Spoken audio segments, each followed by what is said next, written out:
1, 2, 3, jiu-jitsu. Oh, we're gonna start in our partners as full guard, okay? So I got the full guard. My partner wants to have their hands on me. Remember, even when you're drilling, be realistic. Never put your hands there. That's not good. If you put your hands there, then I go flip. Right, and oh snap. And then you go like this. See the triangle from there with that thing that he was showing you? That's one thing I like, because I go like that, and then I go whop out. Right, but anyway, that's not the move. Just food for thought. So I'm gonna go 2-1 on his wrist, and then I lift my hips, and then pull his arm across. Right, the reason why I wanna go 2-1 is if I go 1-on-1, this is a 50-50 situation. And he's a pretty strong dude. I don't wanna have to go 50-50 on him. So I'm gonna go 2-on-1. So I lift my hips, pull his arm across. As I pull his arm across, then I let go, and then I give his wrist to my other wrist. And then I'm gonna take my free hand, he's gonna go underneath his legs, and then I'm gonna arch my body to go sideways. Okay, and then I underhook his leg, make sure his leg is pretty high on my shoulder.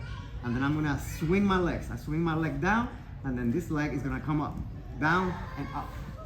And then I end up on mount. Okay, from here, I let go of his leg. I control his arm, because now I'm gonna step over his arm, drag my leg around his throat. So I'm wrapping my leg around his neck. And then when I wrap it, I let go of the hand, and then I switch to grabbing the back of his head. And then I'm gonna pull the back of his head so I can dig my leg as deep as I can. I dig my leg deep, I put my knee on top of my foot right here. And then I turn towards his hips, and I squeeze and I sit down. If he's not tapping, take your foot, put it behind your knee, right there, and then turn, boom, and then that makes it worse. Okay. So sometimes you can finish it without locking it behind your knee, but sometimes they're more resistant or they have a thin neck. So then you put your foot behind you. You cool? Let me know if I'm talking too much. All right. Another thing which we encountered earlier today at noon, somebody was having a hard time finishing it, and if you get here and you turn and they're still not tapping and you do anything and they're not tapping, you grab the leg and then you pull the leg, and then you okay?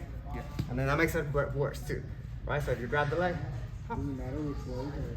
no, it's just basically I'm using it as a fulcrum to kind of compress him down. So as I turn, I grab the leg. I prefer this one, because I like the angle. But if I grab this one, it would also tighten it up. You see what it's doing? You know, it just makes it tighter, right? After you get your tap with the triangle, then just pull his wrist towards your hip. Oh, tap earlier. I felt that click. Right, and then you get the armbar from there as well. Okay, so you have a triangle and an armbar. Right, so you have full guard. Okay. Go 2-1 on the wrist. Lift your hips, pull across. As I pull across, I switch here.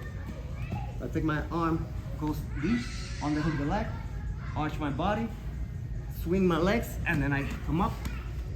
I'm right here. I control this arm so I can step over it, wrap my leg around his head, and I pull the head so I can dig my leg as deep as I can. Okay, and then from there, if I have to, get underneath behind my knee, turn, squeeze, or, sorry, you good? Yeah, I was like, I don't know if you're gonna make it. Or, if they still don't tap, grab the leg, and then squeeze, okay? Okay? Yeah. Right, it's hard to do all that and then let you go. I'm trying to do it and then go back and then not kill you in the process. Right, so again, I go here, and after I get the choke, then I'm gonna, right here, just grab the wrist, pull it towards me, hips in, and that's it. And then you have your arm bar. Do you need to see it? I got it. All right, go ahead, partner up with somebody kind of like your size. Let's do it. 1, 2, 3.